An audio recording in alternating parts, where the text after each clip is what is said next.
इसी पेज पे ये डेफिनेशन एक दी गई है कनाया। कनाया की डेफिनेशन है, कनाया के लुग़वी मानी छुपी हुई बात के हैं। इस्तिलाह में कनाया ऐसे लफ्ज़ या लफ्ज़ों के मजमूए को कहते हैं जो मजाजी या गैर हकीकी मानों के लिए इस्तेमाल किया जाता है। कनाया के मजाजी मैनी लुग़वी मैनी से कुछ न कुछ ताल्लुक़ ज़रूर रखते हैं, मगर ये ताल्लुक़ तशबीह का नहीं होता। कनाया की चंद मिसालें हैं। कनाया के डेफिनेशन ये है कि इसके लुग़वी मैनी है छुपी हुई बात, मतलब कोई भी बात आपको जो है वो एकदम से नहीं बताएगी। इससे किसी भी जो है वो सेंटेंस में मतलब कोई बात जो है वो छुपा के बताई जाती है, उसके पीछे जो कोई बात होती है वो उसके पीछे होती है, लेकिन डायरेक्ट आपको कोई बात नहीं बताई जाती है। और इस्तिलाही मफ़हूम में इसका मतलब ये है कि कनाया क्या है, लफ्ज़ या लफ्ज़ों का ऐसा मजमूआ है जो मजाजी या गैर हकीकी मानों में इस्तेमाल किया जाता है। मतलब ये कि इसका हकीकत से कोई ताल्लुक़ नहीं होता, मतलब गैर हकीकी मानों के लिए इसको इस्तेमाल किया जाता है।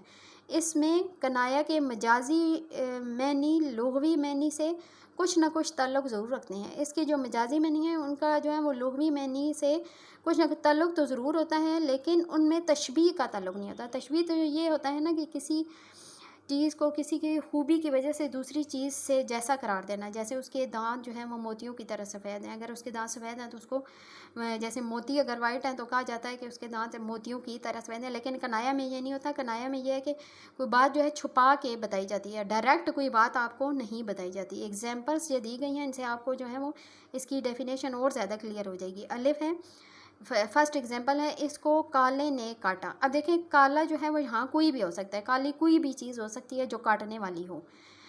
काला यहाँ सांप का बनाया है, लेकिन यहाँ इन्होंने जो है वो सांप के बारे में बताया कि सांप जो है वो काटता है, तो इसलिए जो है वो ब्लैक होता है। ब्लैक भी नहीं होता, आपको सांप तो हर कलर के भी हो सकते हैं, लेकिन यहाँ जो है वो उन्होंने सांप के बारे में बताया गया है कि जो है वो सांप के लिए जो है वो काले का कनाया यूज़ किया गया है।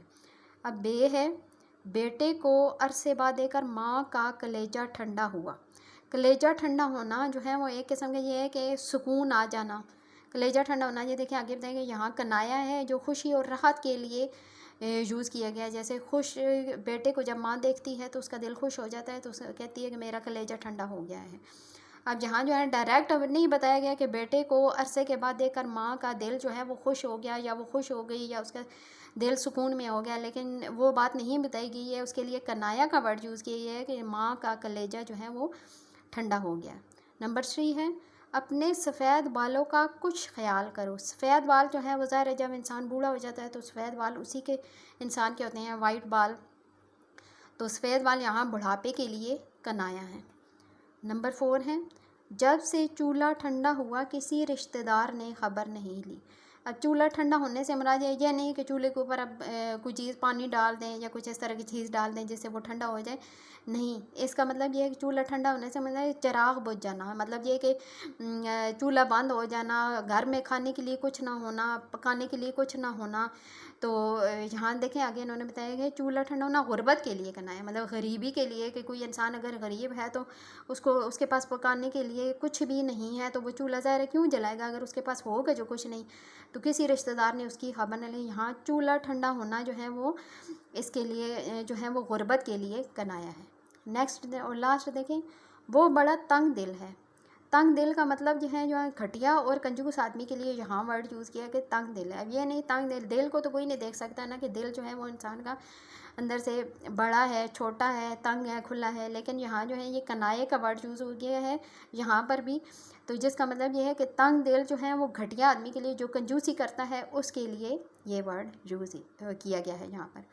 उम्मीद है कि आपको जो है ये डेफिनेशन अब अच्छी तरह क्लियर हो चुकी होगी। अब हमारी जो गज़ल जो है यहाँ पर जो है वो कंप्लीट होती है। Thank you.